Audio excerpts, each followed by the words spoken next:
Moin!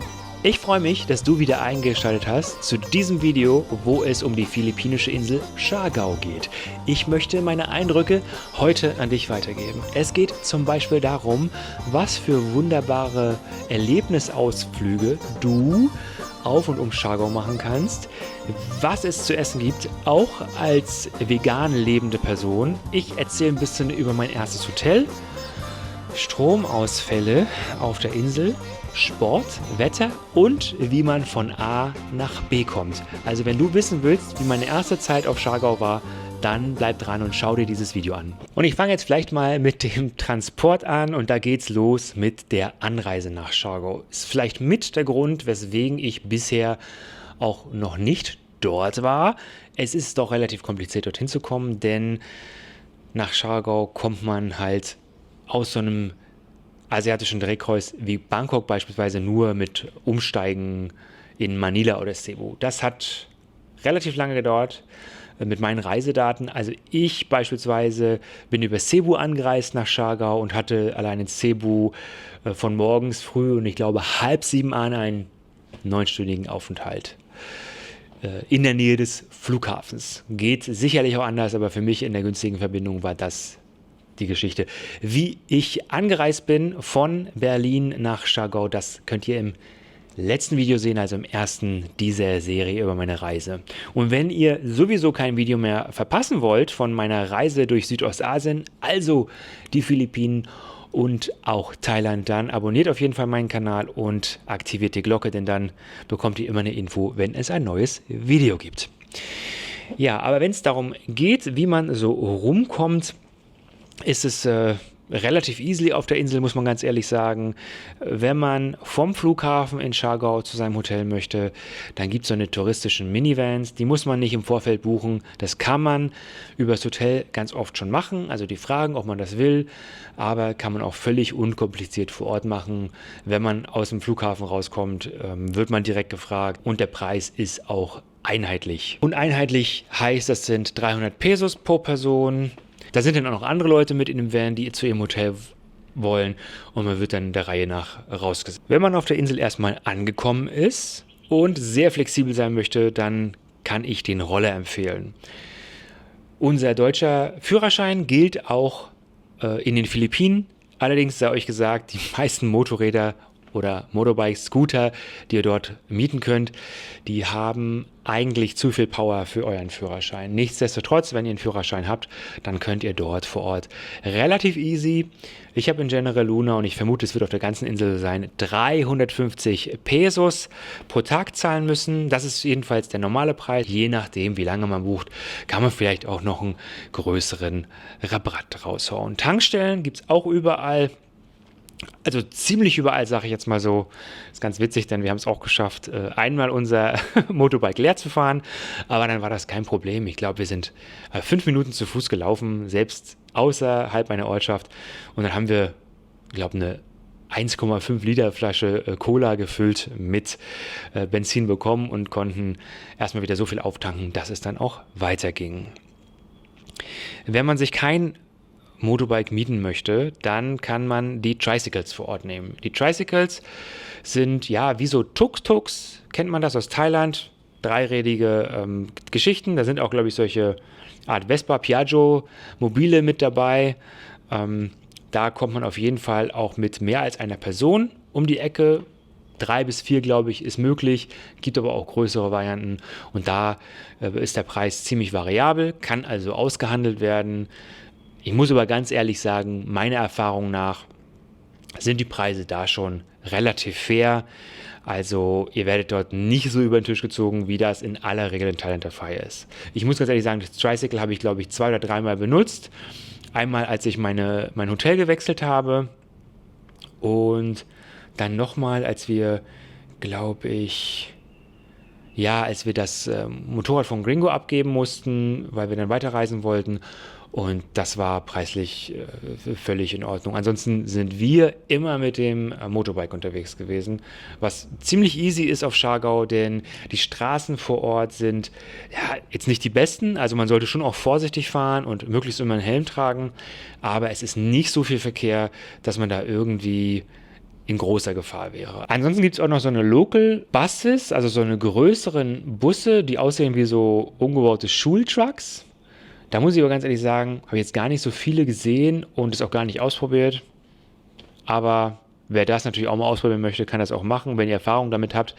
Wahrscheinlich in anderen Städten noch eher ein Thema, also wie Manila oder Cebu zum Beispiel, aber oder in Bacolod, wo wir dann später auch Weihnachten verbracht haben, aber dort auf Siargao und speziell in General Luna, wo wir hauptsächlich waren, da war das kein großes Thema. Das Motorbike ist auch echt praktisch, wenn man die Insel erkunden will, und das ist auch mein erster Tipp für Ausflüge. Nehmt euch das Motorbike und fahrt einfach los. Schaut mal auf die Google-Karte zum Beispiel, was euch da gefallen könnte. Ganz oft sind da ja auch Fotos und fahrt das einfach ab. Also es gibt ja so die Klassiker zum Beispiel, wie diese eine Lagune oder auch die Rockpools. Aber ich muss ganz ehrlich sagen, Rockpools haben wir nicht gemacht, weil von den Erzählungen her, die ich gehört habe, ist immer mega voll. Und dann sitzen die Leute da zusammengepfercht in diesen Pools. Ich hatte zwar überlegt, dass wir das auch mal einen Morgen machen, weil wir immer sehr früh wach waren. Und dann wäre man halt sehr früh hingefahren. Bei Ebbe muss das sein, Low Tide, ja. Und hätten uns das angeguckt, aber wir haben es zum Schluss nicht gemacht, weil wir einfach, ich sag mal so, Besseres zu tun hatten. Weil ich es persönlich auch immer cool finde, einfach mal loszufahren und zu gucken und zu machen und nicht so diese ganzen touristischen Dinge abzuklappern. Gerade wenn man viel Zeit hat, und ich hatte 3 Wochen, dann ist es die entspanntere Variante, das so zu machen. Ansonsten waren wir auch einmal in der Sugba Laguna. Das war ein richtig geiler Ausflug. Das muss ich ganz ehrlich sagen. Die Anreise ein bisschen schwierig, denn es hat so wie Sau geregnet teilweise. Und ich dachte schon, Gott, dieser Ausflug wird einfach nur ins Wasser fallen. Aber ganz ehrlich, angekommen dort war es dann richtig geil. Weil das regnet, es ist zwar nicht kalt, aber es regnet und der Regen kühlt dich dann total ab und dann kommst du da an und dann gehst du ins Wasser und das Wasser ist viel wärmer auf einmal. I'm going in the water. It's warmer. Ja, das Wasser ist viel wärmer. Wir sind gerade mit dem Boot hierher gekommen und es hat geregnet und es ist extrem kalt gewesen durch den Fahrtwind. Man hat hier auch ein nettes Ständchen für uns gesungen, passend zu Weihnachten. Und man hat uns herzlich willkommen geheißen hier in der Sugba Lagoon. Mit einem privaten Boot sind wir jetzt hier, haben, glaube ich, maximal 3 Stunden Zeit und danach wieder zurück. Ich hoffe, das Wetter hält sich jetzt ein bisschen, beziehungsweise die Sonne kommt auch raus, denn es ist echt ein bisschen kalt. Und ich würde auch gern mal die Drohne fliegen lassen. Aber Gringo macht's richtig, der ist gerade wieder ins Wasser gegangen. Das ist nämlich deutlich wärmer, als wenn es so windig ist. Das war richtig cool. Da gibt es auch die Möglichkeit, irgendwie über so ein Sprungbrett ins Wasser zu springen. Habe ich jetzt nicht gemacht.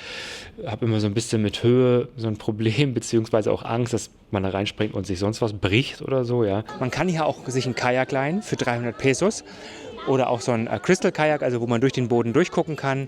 Ja, auf den Grund, super klares Wasser hier. Und dann kann man hier einmal um den Felsen rumfahren. Das haben wir gemacht.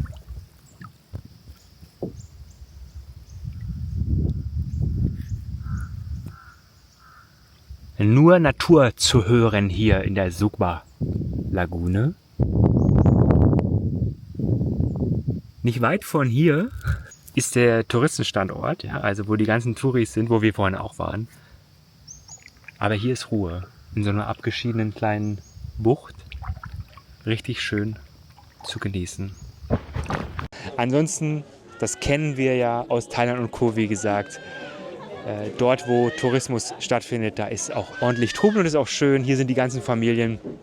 Die verbringen hier ihre Wochenenden, ihre Ferien als große Familie. Das ist ganz oft anders als in Deutschland, wo es ja eher so darum geht, dass das Individuum den eigenen Freiraum leben kann. Also mir hat es hier sehr gut gefallen, mit ein bisschen Action, aber auch der Ruhe, die wir jetzt mal gebraucht haben. Das war richtig geil, geiler Ausflug. Sugba Laguna kann ich nur empfehlen. Wir sind da auch in so einen Ort einfach hingefahren und haben uns dann da angemeldet. Man konnte sich entweder alleine ein Boot mieten für 2000 Pesos, glaube ich. Also wir zu zweit unterwegs gewesen, aber man kann sich auch einer Gruppe anschließen. Also man kann auch sagen, ja, wir warten jetzt, dass noch 5, 6 andere Leute kommen, bis zu 9, glaube ich. Und dann fährt man da gemeinsam los. Dann ist es auch gegebenenfalls ein bisschen günstiger. Aber so waren wir zeitlich beispielsweise unabhängig und konnten so lange bleiben, wie wir wollten. Das ist auf jeden Fall eine Empfehlung. Ja, ansonsten gibt es halt diesen ganzen berühmten Coconut View, also wo man auch hinfährt und an der Straße einfach stehen bleibt, kann man sich auch noch eine Kokosnuss nehmen, wenn man das möchte, aber man bleibt dann da einfach stehen und hat einen geilen Blick über die Kokosnusspalmen. Richtig cool. Gringo erzählte mir, früher war es sogar noch viel, viel dichter, bevor der Taifun, der ziemlich genau ein Jahr bevor wir da waren, halt gewütet hat, waren sogar noch mehr Kokosnusspalmen da, aber der Ausblick ist auch schon cool auf die Kokosnusspalmen, auf den Fluss und auf einen ganz großen Teil der Insel einfach. Schöne Ecke, da einfach mal anzuhalten auf dem Weg zu irgendwas anderem halt, was man sich da gerne mal angucken möchte. Wir waren auch im Norden mal in so einem Fischerort. Da waren ein paar, glaube ich, waren 3, 4 andere Touristen dann da, die da ein bisschen, glaube ich, eine Pause gemacht haben. Richtig schön, da ist dann Tourismus quasi null, also da gibt es kein einziges Hotel, da gibt es vielleicht irgendwelche Unterkünfte, aber keine Shops. Richtig, richtig cool. Ein toller Ausflug auf jeden Fall. Da habe ich meine Drohne auch mal hochgeschickt, aber es war so extrem windig, dass ich froh war, sie sicher runterzubekommen. Zwar nicht am gleichen Ort, die ist dann einfach echt abgetrieben worden, aber das war richtig cool dort. Haben da auch einen Fischer gesehen, der sein Netz so ein bisschen repariert hat. Das ist auf jeden Fall ein toller Ausflug gewesen. Und was auch noch ein richtig schöner Ausflug war, das war die Insel, da sind wir nach Daku gefahren. Und Daku heißt groß. Also für diejenigen, die auf den Philippinen auch auf Grindr unterwegs sind, wissen jetzt, was DAX bedeutet im Profil. So, das ist jetzt Daku Island hier. Daku heißt so viel wie Big, also scheinbar die große Insel. Sie ist auch nicht wirklich klein. Gringo meinte vielleicht 400 Einwohner. Es ist relativ touristisch. Man sieht hier im Hintergrund auch gerade, wie eine Drohne steigen gelassen wird. Aber ich finde, es ist immer noch längst nicht so voll wie die allermeisten Strände in Thailand beispielsweise. Sehr schön. Wir sind hierher gekommen mit einem Boot, mit einem Fischerboot, das Gringo klar gemacht hat. Wir haben insgesamt 1000 Pesos bezahlt. Und zwar, ja, für 3 Personen, wird also durch 3 geteilt zum Schluss. Und dementsprechend ist es auch nicht sehr teuer. Auch das würde ich sagen, ein bisschen günstiger als in Thailand beispielsweise. Wir sind dann in General Luna dorthin gegangen, wo der Markt ist, also wo die ganzen Touristenboote auch losstarten zu der Insel Daku beispielsweise und haben dort aber einfach uns rumgefragt, also wir haben jetzt nicht die klassischen Touristenboote genommen, sondern Gringo hat dort rumgefragt, welcher Fischer fährt uns jetzt hin und holt uns wieder ab. So, ist mit 1000 Pesos durch 3 geteilt sicherlich günstiger als über das Touristenboot hinzugehen. Ihr könnt ja mal sagen, wenn ihr Erfahrung gemacht habt, nach Daku Island mit einer Tour, was ihr dafür bezahlt habt. Wobei man dazu sagen muss, ich glaube, bei den Touristentouren sind ganz häufig auch große Pakete.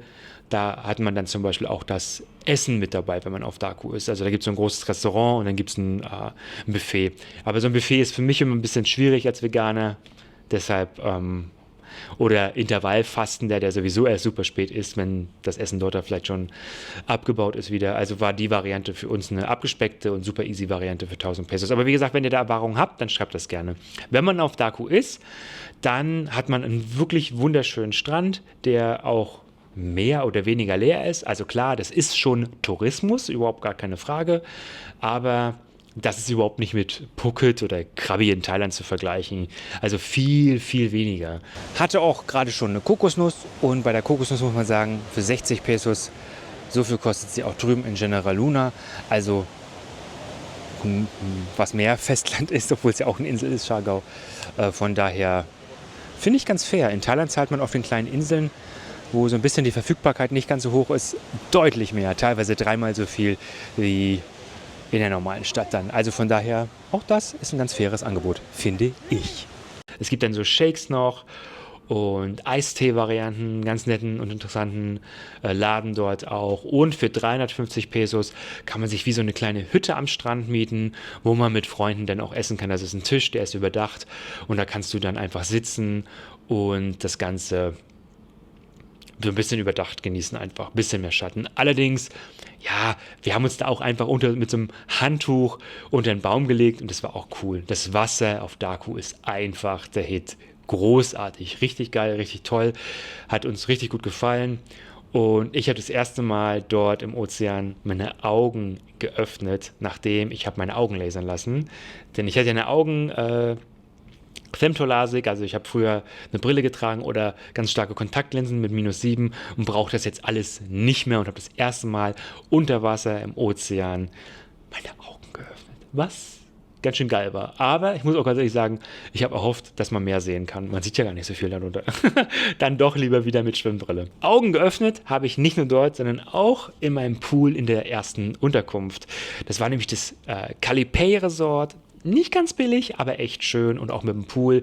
Ich wollte auf Nummer sicher gehen, wenn das Wetter nicht so toll ist, dass wir auch einfach eine schöne Umgebung haben, in den Pool gehen können und auch das Häuschen von innen sah richtig schön aus. Hat mir super gut gefallen. Und mir war das gar nicht so richtig bewusst vorher, wie wichtig dieses Thema ist auf der Insel, aber es gibt auf der Insel Siargao verhältnismäßig viele Brownouts, also Stromausfälle. Viele davon sind gescheduled, also sie sind geplant, aber einige auch nicht.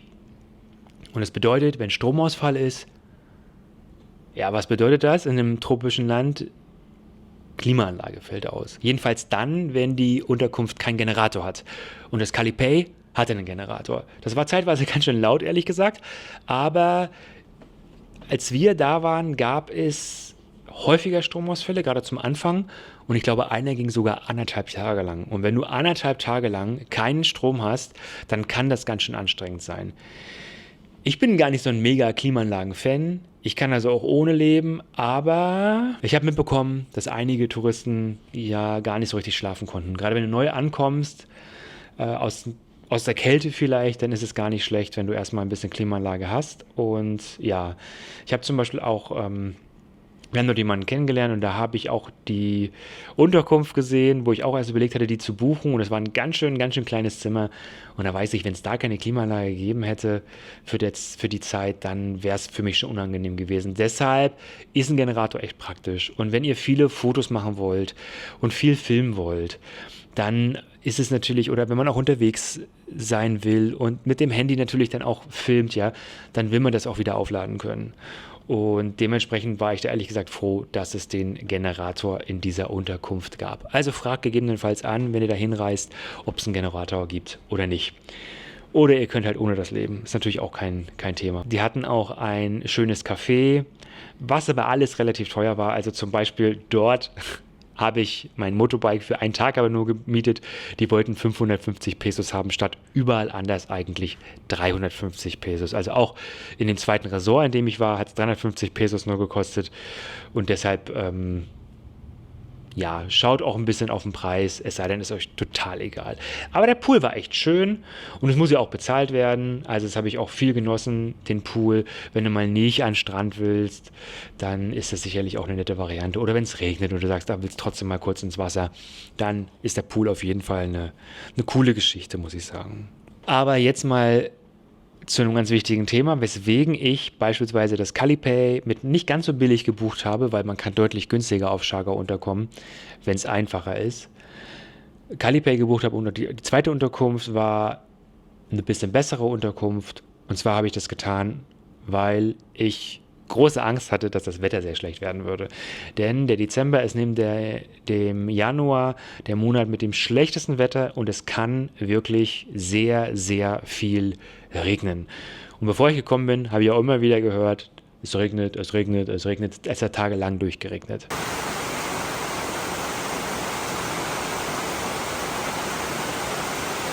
Totally understandable. Merci beaucoup. Denn, was hatte ich gelesen? Im Dezember 7 Tage trocken, der Rest Regen. Okay. Ich hatte aber Glück, muss ich ganz ehrlich sagen. Also wir haben auch mal 2 Tage gehabt, wo es durchgeregnet hat wirklich und teilweise so krass, dass es in der zweiten Unterkunft durchgeregnet hat. Also es war so extrem. Du denkst da und es prasselt auf das Dach und du denkst wirklich, oh mein Gott. Und es kommen dann auch so Unwetterwarnungen über das Warnsystem, ja. Das ist schon ein bisschen heftig und ich habe mir die Stimmung aber davon nicht verhageln lassen. Es ist natürlich trotzdem immer warm und in aller Regel regnet es auch wirklich nicht durch, sondern es sind mal ein paar Stunden, wenn überhaupt, und man kann trotzdem das Wetter oder das alles genießen. Also zum Beispiel, als wir in die Subba Laguna gefahren sind, es hat geregnet auf dem Weg dahin, aber wir haben dann auch richtig schönes Wetter gehabt und es ist auch mal eine schöne Abkühlung und dadurch wächst auch alles schön und ich sage immer, kein Paradies ohne Regen.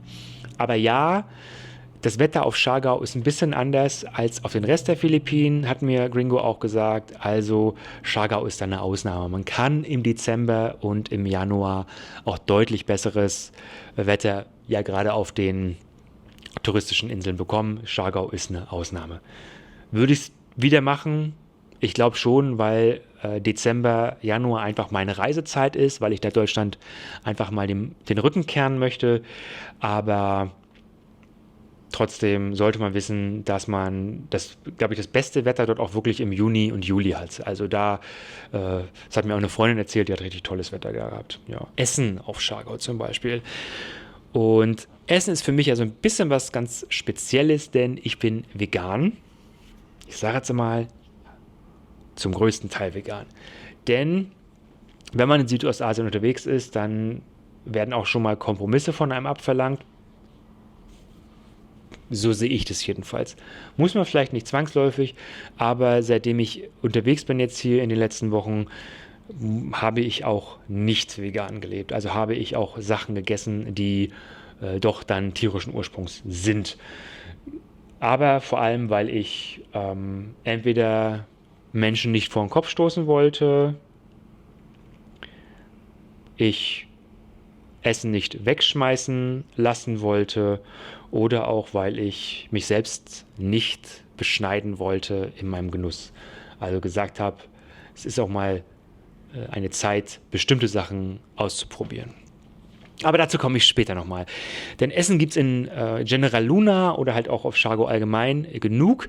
Meine Empfehlung, vegan, auf jeden Fall besucht das Cosmic. Nicht Kosmos, sondern Cosmic. Das Cosmic, da waren wir so oft, ich weiß es gar nicht, wie oft wir da waren.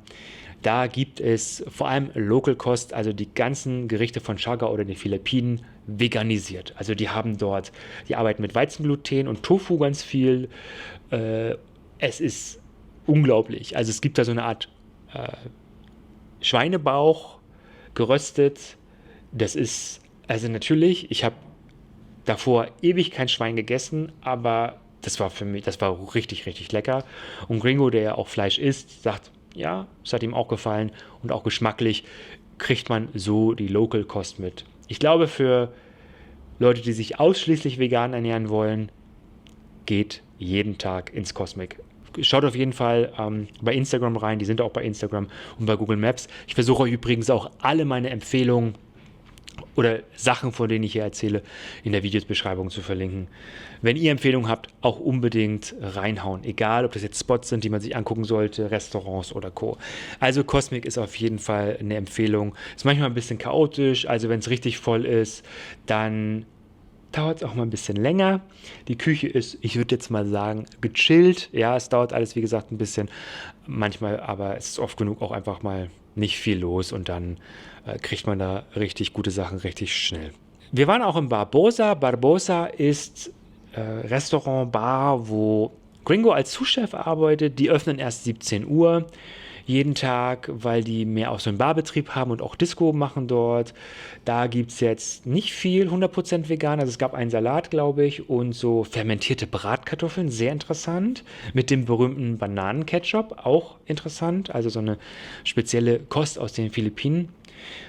Das kann ich auf jeden Fall empfehlen, wenn ihr auch Fleisch esst beispielsweise. Ich glaube, da gab es auch den einen Salat, da war dann Ei mit dabei und das kann man ja weglassen oder sagen, dass man das nicht möchte, aber jetzt nicht unbedingt die Mega-Auswahl für die, ich sage jetzt mal Hardcore-Veganer. Trotzdem schön und auch richtig geile Partys. Schaut auf jeden Fall dann bei Barbosa auf der Instagram-Seite vorbei, da gibt es auch immer Infos darüber. Ganz interessant, wo Gringo auch gearbeitet hat, mal als Koch, ist das Ceviche und das ist klasse für Fischliebhaber. Und da muss ich ganz ehrlich sagen, wir waren einen der ersten Abende dort mit Gringo und einer Freundin von Gringo und haben dort gegessen. Und da habe ich auch einen veganen Salat gegessen, der auch auf der Karte als vegan ausgeschrieben dann ist. Und es gab auch einen leckeren Shake irgendwie. Das war wirklich super lecker. Und da waren wir dann, und da wurde dann, als wir da waren, der frische Fisch angeliefert. So auf dem Rücken, direkt aus dem Hafen, direkt vom Boot. Und ich habe mich auch mit David, dem Inhaber, unterhalten. Also der Fisch ist so frisch, den kriegst du so Fisch wahrscheinlich nicht auf dem Markt, weil der kommt von dem Boot und wird ins Restaurant geliefert und dann wird er verarbeitet zu halt Ceviche, beziehungsweise das Ceviche kommt ja aus Peru. Kinilaw ist die Variante der Filipinos, der Pinoy, und sie benutzen statt zum Garen, also der Fisch wird dort nicht erhitzt, sondern er wird gegart, bei Ceviche in Limettensaft und bei Kinilaw, also der philippinischen Variante, da wird es mit Essig gemacht. Und nach dem ersten Abend, und ich habe das bei Gringo gesehen, ich will das auch mal probieren. Und dann waren wir einen Abend dort und ich habe dort super frisch den Fisch gegessen und es war, ich sag's euch Leute, es war richtig lecker. Also ich sage mal so, es ist nicht zu vergleichen mit dem Tiefkühlfisch, den wir in Deutschland holen, ja. Und deshalb, da habe ich mir auch gesagt, klar musste dieser Fisch auch sterben, aber da habe ich mir gesagt, da wird auch nachhaltig gefischt, ja, weil die ganzen Fischer dort vor Ort, die wollen ja auch lange noch ihre Restaurants beliefern können oder ihre Kunden. Von daher, das ist überhaupt nicht zu vergleichen mit industriellen Fischfang. Da habe ich das einfach getan und es war richtig lecker. Und ich weiß dann auch, ich bin auch erstmal gesättigt für die nächsten Jahre wahrscheinlich und werde sowas. Ja, wobei eine Sache habe ich auf jeden Fall jetzt noch im Hinterkopf, die ich wahrscheinlich auf dieser Reise auch noch machen werde, also wo es auch um Fisch geht beispielsweise, ja. Aber das könnt ihr sehen, wenn ihr den Kanal abonniert, also unbedingt dranbleiben. Das habe ich gemacht und es war super lecker und das Küchenniveau war auch unglaublich gut. Ich habe halt auch gesehen, ich habe einen Bericht gesehen ein YouTube-Video gesehen von einem ganz berühmten philippinischen Koch, der auch dort das Barbosa besucht hat, was auch von dem David betrieben wird. Das ist wirklich vielleicht keine Sterneküche, aber es ist auf jeden Fall richtig, richtig gute Küche und das zu richtig vernünftigen Preisen. Also Ceviche empfehle ich für die Leute, die Fisch mögen und essen. Ja, dann wieder zurückzukommen aufs Vegane. Das Vedia gibt es zum Beispiel, das war richtig toll. Da ist das Problem allerdings, dass die immer schon 15 oder 15.30 Uhr schließen und ich mit meinem Intervallfasten ja eigentlich erst später esse. Da sind wir aber mal einen Nachmittag hin oder einen Mittag hin, haben dann Kaffee getrunken, weil ich ein bisschen Videoschnitt machen wollte und Gringo auch ein bisschen was zeichnen wollte. Und da habe ich mir, was sind das, so Kekse Brownies oder so richtig sapschige Kekse gekauft. Gott, Leute, die waren so, so lecker. Und da erzählen auch viele Leute, dass es richtig lecker ist. Also das ist auf jeden Fall eine Empfehlung. Fahrt da mal vorbei und schreibt mir als Veganer dann auch mal, ob euch das gefallen hat und was ihr da für Gerichte empfehlen. Also die haben auch eine große Auswahl und haben super Bewertungen. Dann waren wir einen Abend mal im Kumin. Das war nämlich, weil das Cosmic geschlossen war. Und im Kumin gibt es auch 3 vegane Gerichte, war leider nur eins verfügbar. Das ist so indisch-pakistanische Kost. Muss ich ganz ehrlich sagen, bin ich nicht so der Riesenfan von. Aber die haben nicht nur vegetarisch-vegan, sondern die haben halt auch normal Fleisch. Und Gringo hatte den einen Abend auch ein, wie heißt das, Masala mit Chicken. Das sah gut aus, soll und ist auch super gut bewertet. Also auch da könnt ihr auf jeden Fall mal vorbeigucken. Und als Nachtisch gab es bei mir ganz regelmäßig Sana Bowl, eine richtig leckere Bowl hatten die. Die haben unterschiedliche Bowl, aber auch vegane Bowl, so mit Schoko und Banane. Das habe ich fast jeden Abend eigentlich gegessen, fast jeden Abend, ja.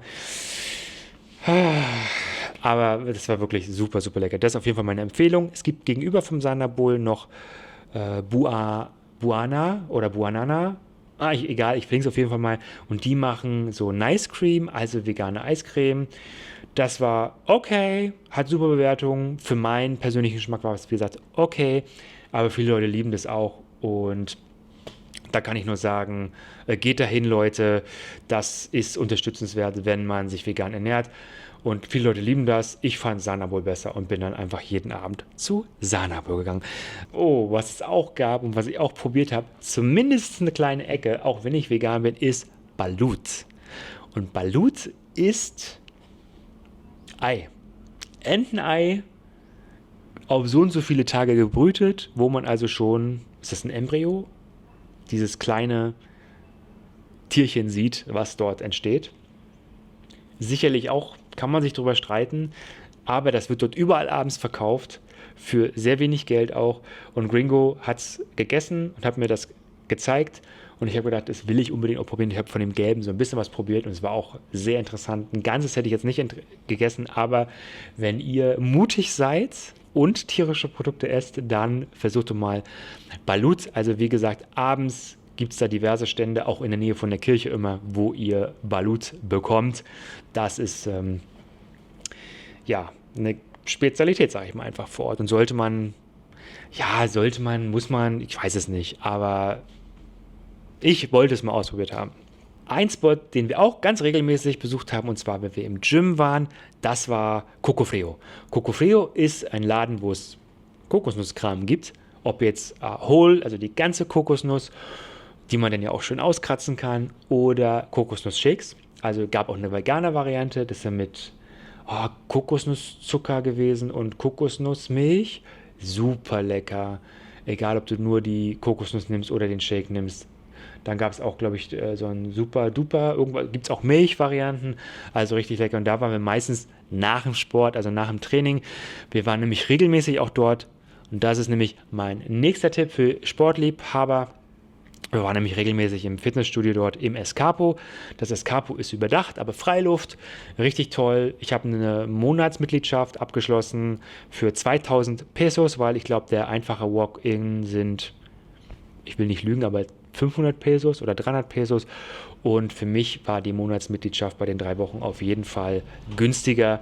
Und dann kann man auch so oft, wie man da will, hin. Und es war richtig cool. Die Geräte sind vielleicht nicht die neuesten, aber es ist irgendwie so das Wichtigste da gewesen, hatte ich das Gefühl. Es war richtig anstrengend teilweise, weil ich mein Workout dort durchgezogen habe, was ich in Deutschland auch gemacht habe. Und den ersten Tag hat es mehr als doppelt so lange gedauert wie normal. Und ich habe so krass geschwitzt, ja. Aber es hat eine Menge Spaß gemacht. Und wir haben auch immer wieder die gleichen Leute getroffen. Da sind einige Locals und auch Leute, die da Urlaub machen oder Experts sind, die du dann immer zur gleichen Zeit auch wieder siehst. Es war auch man kann auch Platz da für Yoga, für so Freeletics, das ist ja mein Workout, was ich hauptsächlich gemacht habe. Es sind auf jeden Fall, ist ein netter Vibe da, die Leute sind alle nett und erkennen dich auch sofort wieder, wenn du dann 3-mal da warst. Und ich kann es Escapo auf jeden Fall nur empfehlen. Und wie gesagt, nach dem Escapo meistens dann Coco Frio. Und wenn man irgendwie ganz alleine reist beispielsweise, dann bekommt man im Fitnessstudio auch Anschluss. Also ist super easy, Leute anzusprechen. Und die erzählen dann auch gerne, was sie für Erfahrungen auf der Insel gemacht haben. So, und das war nun die erste ausführliche Folge von der Philippineninsel Siargao. Ich kann euch eins versprechen, das war nicht alles. Auch in der nächsten Folge geht es um Siargao. Interessante Themen auf jeden Fall. Ich bin jetzt hier kurz vor Sonnenuntergang auf einem wunderbaren 10. Stockwerk in Bangkok, auf dem Pool, bisschen Ausspann und Videoschnitt. Ich freue mich, dass ihr wieder einschaltet in die nächste Folge. Ich bin nämlich übrigens gerade hier in Bangkok und mache Bildungsurlaub. Ja, ich mache Bildungsurlaub. Habt ihr richtig gehört? Und wer wissen will, wie das geht außerhalb Deutschlands, der abonniert definitiv meinen Kanal, denn in einem der nächsten Videos erfahrt ihr mehr darüber. Ich wünsche euch erstmal alles Gute, bis zum nächsten Mal. Euer Robert. Also es gibt ja eine Sache, die ich gar nicht verstehen kann, wenn die Menschen ihre Kokosnuss auch nach dem Austrinken dann einfach wegschmeißen. Denn das Beste der Kokosnuss befindet sich ja im Inneren. Und mit meinen bloßen Händen habe ich die jetzt geöffnet. Schaut euch das mal an. Sehr, sehr junge Kokosnuss. Auch das hier mit meinen eigenen Händen geschnitzt. Ein Löffel. 12. Das schleimige Innere einer Kokosnuss. Die Konsistenz erinnert ein bisschen an Gelee.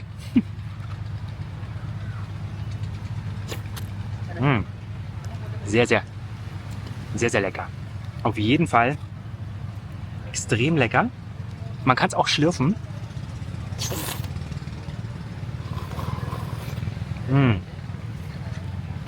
Yummy, das liebe ich. Also Kokosnuss nach dem Trinken nicht einfach wegschmeißen, sondern basteln und selbst ausschlürfen.